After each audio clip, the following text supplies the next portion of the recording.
Il s'agit du dossier portant sur la relance de la société textile de Kisangani, Sotexki.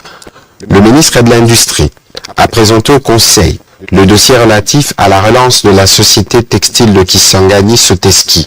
Il a rappelé que cette société anonyme d'économie mixte créée en 1971 et opérationnelle depuis 1974 comprend 40% de participation de l'État congolais au capital social et 60% de participation de Texaco SA.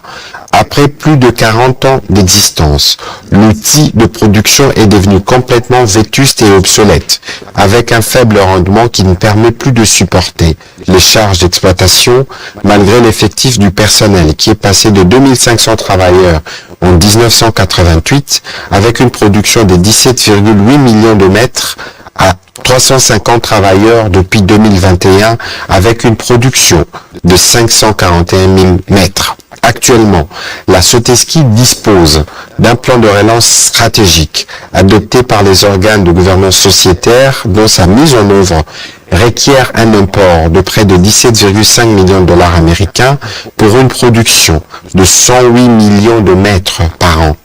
La relance de cette société aura un impact réel sur la vie de la population au niveau économique, social, fiscal et technologique. Il se traduira par le nombre d'emplois directs et indirects que la culture du coton va générer dans les provinces du Bas-Uélé et de l'Ituri, les recettes fiscales qui en découlent et le développement de l'amélioration des conditions de production par l'introduction de nouvelles technologies et le renforcement des capacités du personnel.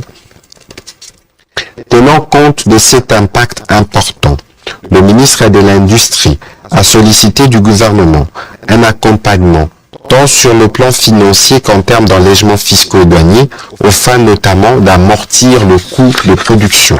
Cette réalisation, a-t-il précisé, s'inscrit dans la droite ligne de la mise en œuvre du plan directeur d'industrialisation de la République démocratique du Congo.